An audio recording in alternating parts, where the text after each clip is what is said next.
Passamos a apresentar Pautas Femininas: Direitos, Conquistas e Desafios das Mulheres. Eu sou a Rita Zumba e começa agora o Pautas Femininas. Hoje nós vamos falar um pouquinho sobre guarda compartilhada. A estrutura das famílias vem mudando. Com a ascensão da mulher ao mercado de trabalho e a consequente alteração no seu modo de vida, faz-se necessária a readequação dentro dos lares brasileiros.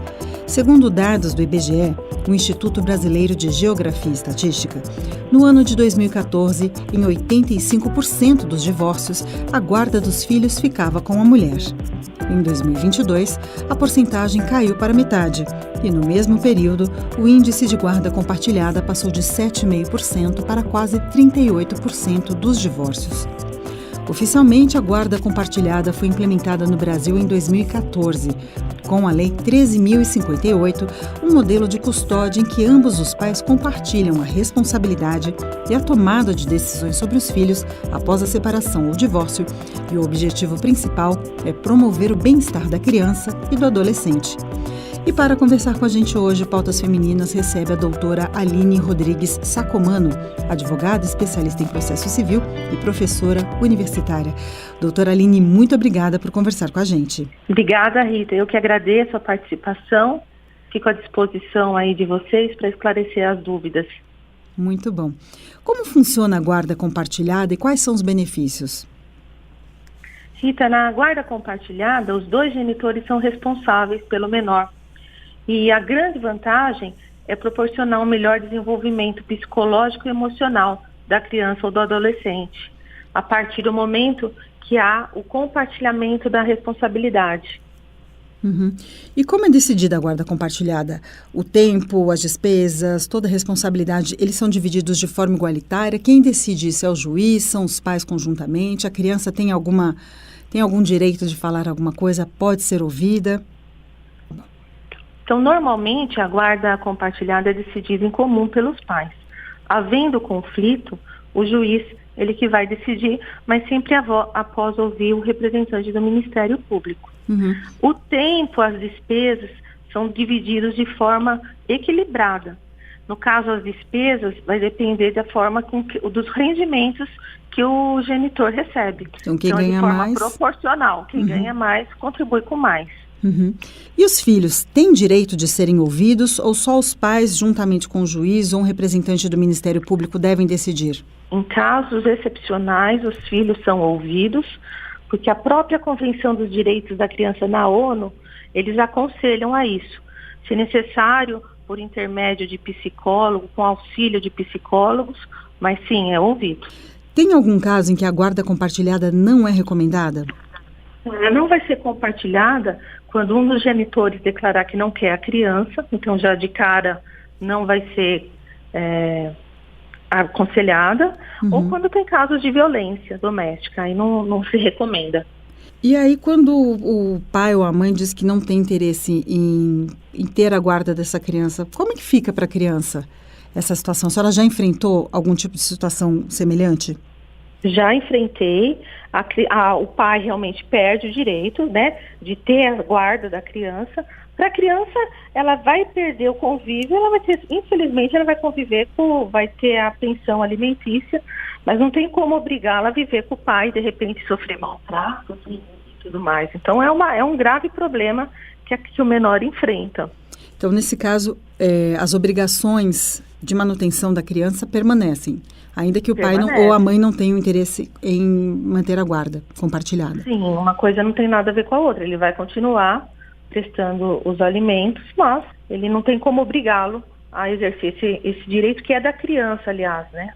E o que acontece se um dos pais não cumprir o acordo da guarda compartilhada? Por exemplo, a gente ouve falar, muitos pais, às vezes algumas mães também, têm a guarda compartilhada, mas chega no final de semana ou na semana que ela deveria estar com a criança, ela deixa na mão de terceiros. Eventualmente, claro, isso pode acontecer, mas se vira um hábito. Nesses casos, o genitor que se opuser a essa forma o outro está agindo, ele vai comunicar ao juiz, e essa mãe, ela pode sofrer, a princípio, a mãe ou o pai pode sofrer uma multa, ou até vir a perder a guarda compartilhado. Então, a guarda passaria a ser unilateral para aquele que não está infringindo.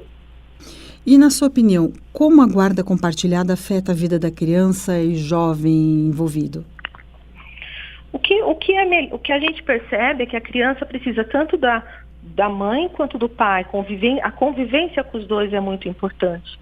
Então, nesses últimos anos que tem se tornado uma rotina ver nas decisões da guarda compartilhada, a gente vê que é melhor para toda a família, para o desenvolvimento.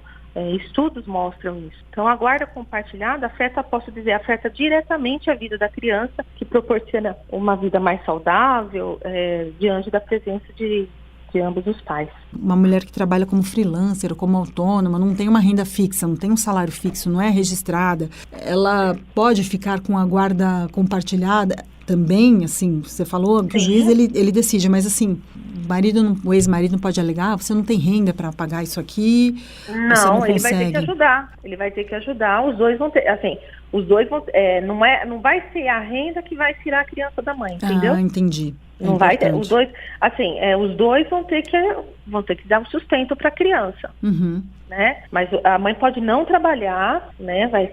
O pai vai ter que suprir, pelo menos, vamos supor, vão ter que suprir a necessidade da criança. Se o pai não trabalhar, vai ter que pelo menos dar aí alguma coisa vai ter que dar, entendeu? Alguma colaboração. E no caso da mãe que quer ficar com a criança e não quer que o pai, sei lá, vou mudar de cidade, vai começar uma nova vida, não tem um emprego, não tem nada. Isso é complicadíssimo, porque vamos supor, se a guarda é compartilhada e ela muda de cidade, você concorda que ela vai inviabilizar essa questão da guarda? Sim. Né?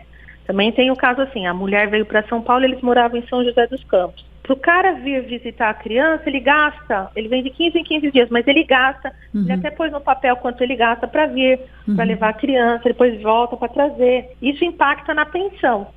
É um problema que tem que lidar, são problemas que não está na lei exatamente. Aí é caso a caso, né? É caso a caso, vai ter que negociar, entendeu? Esse caso diminuiu um pouco a pensão, porque ele fala, nossa, mas olha quanto que eu gasto.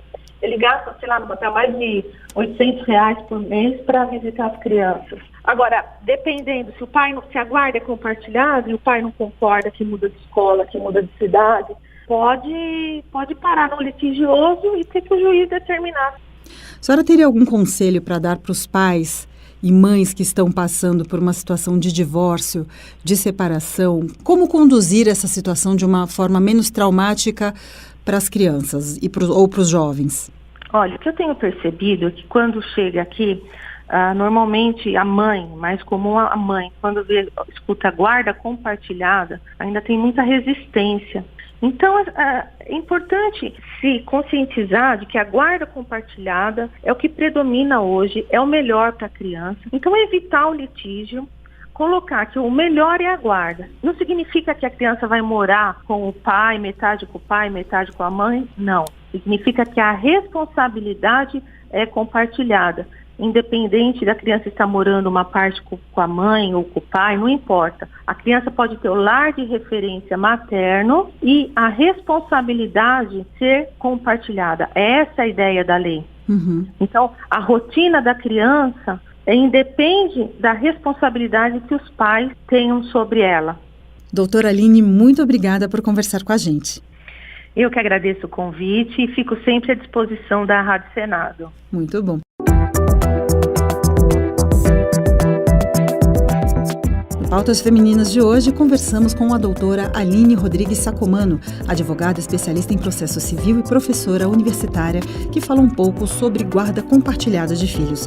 Para saber um pouco mais sobre seu trabalho, acesse seu Instagram, @aline.sacomano. Participe do programa com sugestões, comentários ou críticas pelo WhatsApp da Rádio Senado, 619-8611-9591. O programa de hoje teve apresentação e produção de Rita Zumba, edição de Ana Beatriz Santos e trabalhos técnicos de João Lira. Obrigada pela sua companhia e até a próxima semana.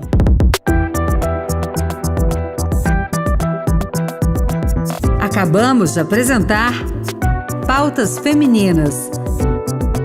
Direitos, conquistas e desafios das mulheres.